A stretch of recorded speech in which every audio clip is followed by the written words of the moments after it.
দেশের জাতীয় মাছ ইলিশ পাচার করে একটি অসাধু চক্র ভারত থেকে আমদানি করছে ভয়াবহ মাদক ফেনসিডিল সহ অন্যান্য মাদকদ্রব্য। আইন শৃঙ্খলা বাহিনীর দৃষ্টি এড়িয়ে বিভিন্ন পন্থা এবং পথ ব্যবহার করে চালাচ্ছে এসব ফেনসিডিল আমদানি এবং ইলিশ পাচার। সম্প্রতি দেশের বিভিন্ন স্থানে বিভিন্ন সময়ে বিজিবি অভিযান চালিয়ে ইলিশ এবং ফেনসিডিল জব্দ করেছে। তারপরও থেমে নেই এই অবৈধ বাণিজ্য। হায়রে বাঙালি, কবে বুঝবে এরা দেশের স্বার্থ? সম্প্রতি রপ্তানি বন্ধ করা হবে ইলিশের। মৎস্য উপদেষ্টার এমন বক্তব্যের পর থেকে দেশের অধিকাংশ মানুষ খুশি হলেও পরবর্তীতে বাণিজ্য মন্ত্রণালয় থেকে ভারতের আসন্ন পূজাকে কেন্দ্র করে বর্তমানে ৩,০০০ টন ইলিশ ভারতের রপ্তানির অনুমোদন দিয়েছে। তারপরেও এখন নতুন করে এসব অসাধু চক্র এবং বাংলাদেশের ইলিশ এবং ভারতের মাদক দেন দরবার নিয়ে জনগণের মধ্যে সৃষ্টি হয়েছে অস্বস্তি এবং ক্ষোভ। অনেকেই কম দামে ইলিশ কেনার আশা নিয়ে বাজারে গেলেও দাম কমে পাচ্ছে না ইলিশে। বাজারে গেলে দেখা যায় ২,০০০ টাকা কেজি ইলিশ, কিন্তু দেখা যাচ্ছে আমাদের সামনে দিয়ে ইলিশ চলে যাচ্ছে, কিন্তু আমরা বাজারে কিনতে পারতেছি। পাবে কিভাবে? কারণ ইলিশ তো এভাবে অবৈধ পথে পাচার হয়ে যাচ্ছে ভারতে।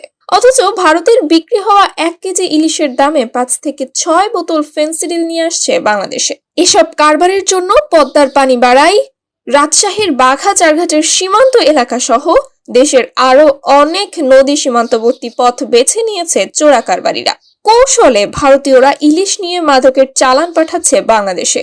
অথচ ভারতীয়দের এসব কূট কৌশল বুঝেও ভয়াবহ মাদককেই বেছে নিচ্ছে বাংলাদেশের কিছু মাথা মোটা মাদক ব্যবসায়ীরা।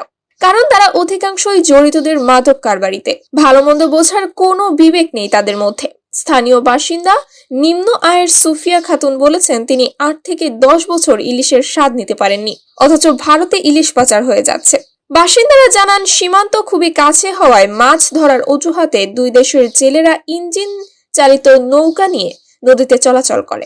সুযোগ মতন ভারতের জেলেরা ফেনসিডিল সহ বিভিন্ন মাদক পণ্য দিয়ে ইলিশ নিয়ে যায়। বিনিময়ে চোরা কারবারিরা পায় মোটা অঙ্কের টাকা। রাতের অন্ধকারে সীমান্তে এসব কারবার চলে। এর আগে গত আগস্ট মাসে বিজেপি এবং জনতা মিলে ২৪০ কেজি ইলিশ আটক করে। একই মাসে পৃথক অভিযানে ২৫০০ বোতল ফেনসিডিল জব্দ করা হয়। ভারতে ইলিশ রপ্তানি বন্ধ এবং এসব মাদকের বিরুদ্ধে প্রকৃত সুফল পেতে অবৈধ পথে ইলিশ পাচার রোধ করার পাশাপাশি এসব মাদক কারবারিদের বিরুদ্ধে আরো কঠোর তৎপর হওয়ার দাবি সাধারণ মানুষের।